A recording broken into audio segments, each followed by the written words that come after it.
I hope you, for Chris's sake, I hope you enjoyed that. He was remarkably game. So yeah, I mean, what do you say when someone sneezes if you're an atheist? First of all, you know, you could say Gesundheit, which means good health. Here, I know you say, oh, I left, Toby wrote it down for me. What is it? Oh, shit. Oh, shit. Did you get that on me? Which doesn't have the same implications that God bless you tends to have. But we could say things in other languages often just mean good health or something along those lines. But you can also say, bless you. See, there's this theory, there's an idea that God bless you started because people used to believe that when you sneeze, your soul leaves your body, or could leave your body. And by saying God bless you, it protects against that. Apparently that's not exactly true. I mean, it's difficult to pinpoint exactly where it came from, but the best theory we have says that it came about during a plague. When you sneeze, there's a pretty good chance you might die soon. So it's nice to say, God bless you. Hope God doesn't murder you. That said, it's not just, as the emailer says, that it's lost most of its religious meaning. It's lost all of its religious meaning. I'm pretty sure that anybody who says God bless you to you is not actually wishing that the Lord in heaven grant his blessings upon you. It's more like the English days of the week are named, Wednesday, Thursday. These are named after gods. But you don't actually have to make a sacrifice to Thor every Thursday, luckily. So, it's perfectly okay to continue saying bless you when someone sneezes. And I particularly enjoy saying God bless you at atheist conferences because there's usually like this hush and people they're not quite sure what to say. We've also gotten the same question about what to say in response when someone says God bless you after you sneeze. And the correct answer to that is thank you. You just say thank you. Because again, they're not trying to save your soul, they're just being polite. And I was talking to P.Z. Myers about this yesterday, and he said, what's wrong with not saying anything at all?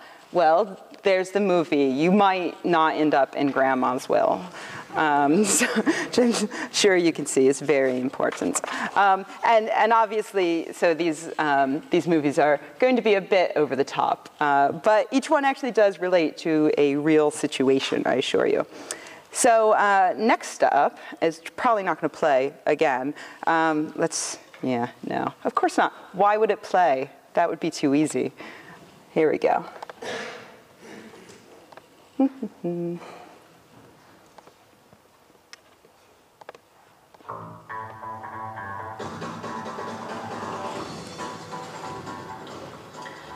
I had your mum's cancer came back. I'm praying for you both. Thanks. Why don't you do something useful with your time, like curing cancer? You're a dick.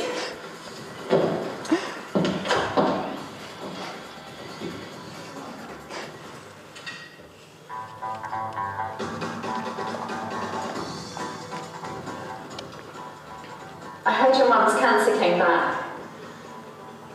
I'm praying for you both. Thanks. That means a lot. We should do sex sometime.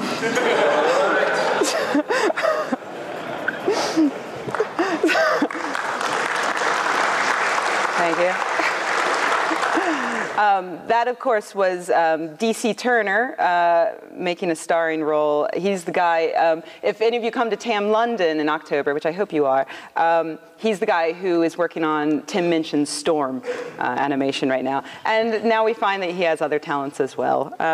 So yes, when people say, I'm praying for you, you can say thank you and maybe get laid is the concept. And I'll talk a bit more about that. But first, I want to talk about a different kind of I'll pray for you. And these aren't my characters. They come from Objective Ministries, which does a great satirical fundamentalist Christian website. That's Lambule and Mr. Gruff, the atheist goat. So there's a different kind of I'll pray for you, and that's the one that's delivered usually when you're in a fight with a theist, you're having some sort of debate, and you've backed them into a corner, you've been using logic, they have no actual facts to back them up anymore, so they're giving up, and the way that they do that is with a condescending, like, well, I'll pray for you. It's a bit different from what we illustrated in our film, but I just want to talk about it briefly because a lot of people prefer to respond to this. I've noticed that the common preferred atheist response is, and I'll think for you. which is good, but I fear that it's going to become a bit too common, and you don't want a Christian to hear the same thing over and over again. They'll think we're not very creative. So, just give us some thought. Come up with a few others, like maybe to tell Jesus I want a pony while you're at it. Also, maybe ask him to stop giving babies leukemia. Bit harsher, but does the trick. So when I wrote the original scene, though, at the party, I'm thinking more of the I'll pray for you that people give in times of trouble. And I did a bit of research, and I found, do you know the Brights? Are you familiar with the Brights? Okay. Much love for the Brights, really. But, and if any of you are Brights, I apologize. But this was on the Brights website. It was some suggestions for what to say in response to the I'll be praying for you line from theists. And they were sorted by, in order from, the first one was positive responses that were sort of like, I'm praying for you, just a nice response. And so those were things like, thank you for thinking of me, which I think is perfectly fine thing to say in response to that. The next section was titled reciprocity. So they were sayings that, returned the idea of I'm praying for you, but without the religious intent.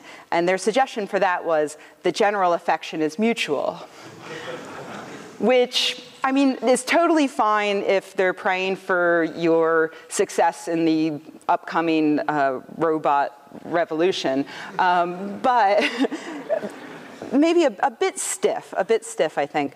The next category they had was gentle rebuff. And that includes suggestions like, thank you, but actually I'm an atheist. Now, the problem with this is that from the theist standpoint, it doesn't really matter if you're an atheist. That's not the point. Because it's been my understanding from when I used to be a Christian, and I still know plenty of Christians, is that they pray for everything. They pray for their football team to win. They pray for their dog. And it doesn't matter if the football team's full of Muslims or if the dog's a Zoroastrian. They're just going to pray. And you're going to get the consequences of it whether you like it or not. So there's really no point in saying, but actually I'm an atheist. And it just comes across as a bit... it's basically you're trying to push the fact that you're an atheist on them when it's really not germane to the conversation. There are plenty of places when you can tell somebody you're an atheist and be proud of it, but when they're giving you their sympathy, not necessary. And then the last category was more, what did they actually call it? Slightly edifying or somewhat corrective, which makes it sound like you're hitting them on the nose with a newspaper. I wish more people would study the work of Joseph Campbell. I'm praying for you. I wish more people would study the work of Joseph Campbell. Why? No. Don't do this. I love you, Brights, but you're just going to turn people off. I'm not saying that you are going to get sex immediately like in the video if you give the right answer, but giving the wrong answer can, maybe lose you some friends. So, no references to Joseph Campbell outside of your freshman year comparative religion class. On this same topic, I do want to give you a counterpoint to my own point, and this is where this goes somewhat wrong. A few years ago, I was walking down the street in Boston, and there were two older women walking in front of me, and I overheard them talking about how they were lost. And they were looking for a payphone, but those don't really exist anymore. And so they were getting a bit worried. And I called up to them at an intersection and tapped them on the shoulder and said, I couldn't help but overhear that you're lost. Would you like to use my cell phone? And the woman goes, oh, thank you so much. It's so kind of you. So she takes my cell phone and walks a few feet away and dials. And in the meanwhile, the other woman turns to me and she says, do you know where you're going when you die? Which is terrifying, really, for a random old lady to ask you on the street. Like, my first thought was those Hostel movies, you know, where I'm about to be butchered by some sadistic old lady. You know, eventually I realized that these are Christians, and this is her method of making conversation. I don't know why, you know, if this came up from a brainstorming session where they're sitting around and they're like, how can we get more converts? Maybe we should talk about the love and the Jesus Christ and things. Oh, I don't know about that. What about the heaven angle? The heaven angle is good, but can't we make it sound like we're about to stab them? You know, sense of urgency. So, do you know where you're going to go when you die? And so I said, just trying to guess at the right answer. Actually, the first thing that popped into my head, I should say, was totally the wrong thing, and I'm glad I didn't say it. But my husband, Sid, told me once about this company that will, after you die, they'll take your body and they'll burn it, and then they'll take the ashes and they'll compact it into a diamond. And then I thought maybe I could turn my body into diamond earrings that I would make Sid wear, and then he would never have sex again. So, which I think is only fair. If I'm dead, he just can't have sex anymore. So I didn't say that, though. Do you know where you're going to go when you die? I said, heaven? And I was really sure that that was the right answer. But the woman then came back at me with, how do you know you're going to heaven? And I said, because I love Jesus. And then for the next 10 minutes, I was grilled on how much I loved Jesus. And by that point, I had come too far to turn around and say, actually, I'm an atheist. I don't believe any of this. And so I just kept answering her questions. And it made me realize a few things. One, it made me realize that whatever particular sect these women were from, they had some kind of soul quota, like a cop would have writing a ticket. And she was trying to get me on a technicality, you know. She's like, well, you know, when were you last inspected? So there was that. And then two, the second thing that occurred to me was that I bet they weren't even lost. I bet that woman's right now dialing the Christian version of some, you know, like porn channel, like Jimmy Swaggart quotes over and over and over again, you know, costing me like $20 a minute. So eventually I got my phone back, and I guess I must have answered all the questions correctly, because they told me that I was a very kind young Christian lady, and then they bid me farewell. And I kick myself to this day, because what a perfect opportunity to show them that atheists aren't all baby-munching heathens. We just occasionally like babies as snacks. But sometimes we help little old ladies on the street. So I don't want to tell you that you shouldn't be honest and open about your atheism. You really should. But it's really about picking a time and a place. I should have picked that time and place with the old ladies, but I mean, frankly, I was just being lazy. I just wanted the conversation to be over so I could walk away. So I would encourage you to not be lazy and tell little old ladies that you're an atheist when appropriate.